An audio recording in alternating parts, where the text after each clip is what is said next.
Assalamualaikum warahmatullahi wabarakatuh. Perkenalkan, saya Agus Padilla Hardian dari kelas IT 601 Universitas Siber Asia, jurusan PJJ Informatika dengan NIM 2304 01020018. Oke, pada kesempatan kali ini saya akan mempresentasikan bisnis plan yang sudah saya buat pada UTS mata kuliah Pendidikan Kewirausahaan dengan judul bawang goreng renyah si paling crispy.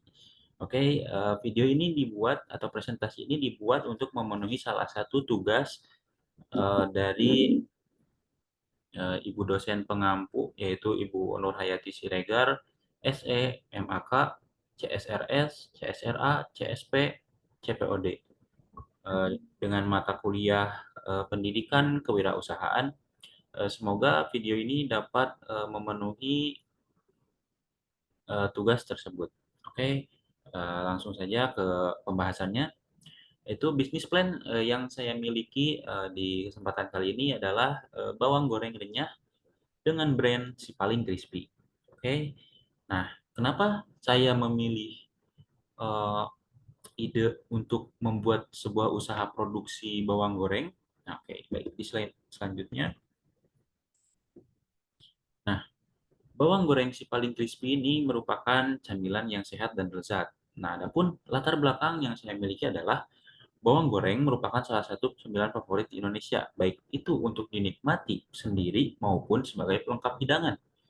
Nah, seperti yang kita tahu, bawang goreng itu pasti ada ya di banyak makanan, apalagi di Indonesia.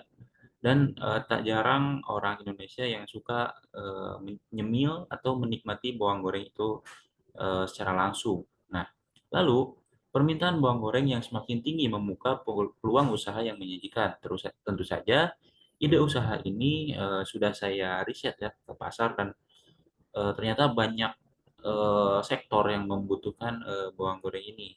Ya, khususnya pedagang kaki lima. Bahkan tidak jarang di apa namanya F&B yang seperti restoran ataupun tempat-tempat makan kafe itu pasti membutuhkan bawang goreng di makanannya sebagai pelengkap.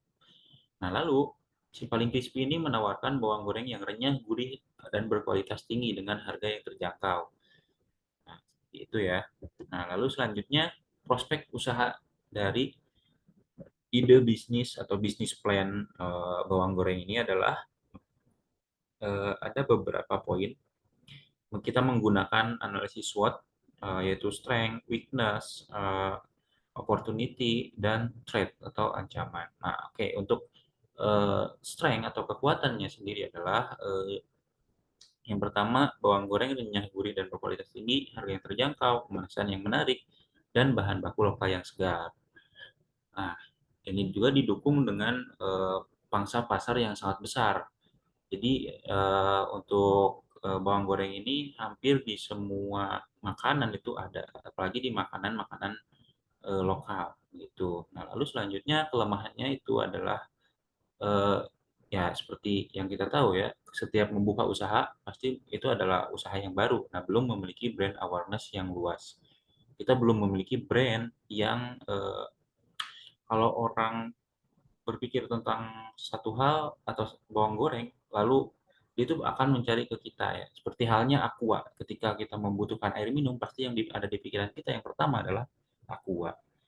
Itu itu kelemahannya yaitu namun kelemahan ini bisa diperbaiki nanti dengan marketing yang memadai. Nah, lalu selanjutnya peluang. Nah, peluangnya adalah permintaan bawang goreng yang semakin tinggi, tren cemilan sehat yang semakin meningkat, dan potensi pasar yang luas. Seperti yang saya bilang tadi, bawang goreng ini bisa masuk ke macam-macam pasar. Gitu. Jadi cakupannya sangat luas. Nah, lalu selanjutnya ada ancaman.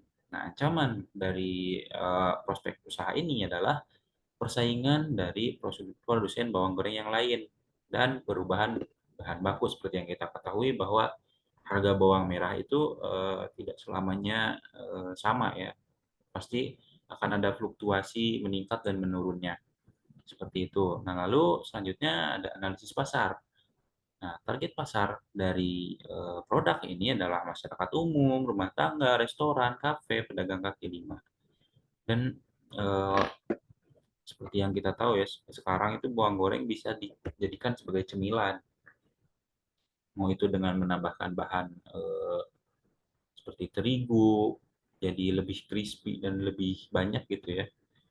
Karena kadang kalau mengkonsumsi bawang gorengnya aja itu bikin agak pusing begitu. Nah, lalu selanjutnya adalah kebutuhan pasar. Kebutuhan pasar dari bawang goreng ini eh, yang penting itu adalah renyah, gurih, dan berkualitas. Sebenarnya berkualitas ini itu yang penting si bawang gorengnya itu bagus begitu. Dan harga yang terjangkau ini harga yang terjangkau sangat penting ya, apalagi untuk potensi pedagang kaki lima dan rumahan. Oke, nah selanjutnya target konsumsi. Nah, sudah dibahas sebelumnya, target konsumsinya dibagi menjadi 4 di sini ya. Pedagang kaki lima yaitu bawang goreng sebagai cemilan yang dijual di warung, makan, atau gerobak seperti mungkin ada di soto, ada di gado-gado dan sebagainya gitu. Nah, lalu masyarakat umum. Nah, ini bisa dijadikan sebagai cemilan maupun teman untuk makan nasi, kayak misal butuh sesuatu yang crispy, misalkan di mau makan tapi cuma ada telur. Nah, bawang goreng ini bisa melengkapi kekurangan itu, jadi lebih crispy, lebih enak, dan lebih wangi begitu. Nah, lalu rumah tangga ya, seperti yang saya bilang tadi, di nasi goreng, mie goreng, soto, dan lain-lain. Nah, lalu di restoran dan kafe tentu saja sebagai pelengkap hidangan cemilan untuk pelanggan. Gitu. Nah, untuk bahan baku dan harga, udah saya rincikan dengan singkat ya. Bahan bakunya itu ya, yaitu bawang merah, minyak goreng, garam, dan bumbu lainnya seperti penyedap rasa. Lalu mungkin kalau perlu perisa, pedas, itu tergantung kebutuhan nantinya gitu. Nah, untuk kisaran harga, karena konversi dari bawang mentah menjadi bawang goreng itu sekitar 1:4, yaitu 4 kilo bawang mentah itu hanya menjadi 1 kilo bawang goreng. Di sini harganya mungkin agak agak menyesuaikan karena memang bahan yang digunakan itu tidak selalu tetap harganya. Untuk bahan untuk kemasan 50 gram ini harganya 10.000, dan untuk kemasan 100 gram 18.000, dan untuk kemasan 250 gram sebesar 35.000 seperti itu. Dan untuk kemasannya menggunakan pouch atau standing pouch seperti itu. Nah, lalu presiden di sini ada beberapa bawang goreng yang sudah sukses di Indonesia ya, membandingkan dengan bawang goreng Mezzaluna, bawang goreng pedas Cap Mertua, dan bawang goreng Teri Medan pedas Pecun Produk Nation. Nah, itu. Nah, namun dengan adanya pesaing, adapun strategi untuk bersaing.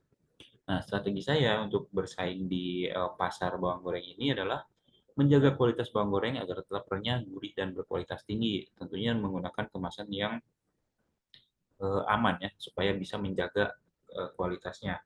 Nah, lalu selanjutnya menawarkan berbagai varian rasa bawang goreng.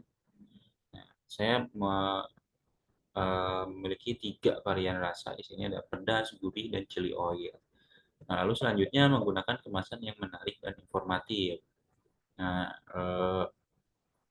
untuk kemasannya saya berencana untuk menggunakan pouch, standing pouch, agar tidak terlalu memakan banyak biaya, dan akan menempelkan stiker di kemasannya, jadi agar lebih menarik begitu. Nah, selanjutnya membangun brand awareness melalui sosial media dan marketing online. Ini tidak kalah penting ya, karena dengan menggunakan marketing baik itu di Instagram, TikTok, dan sebagainya, itu bisa meningkatkan penjualan secara signifikan tentunya ya.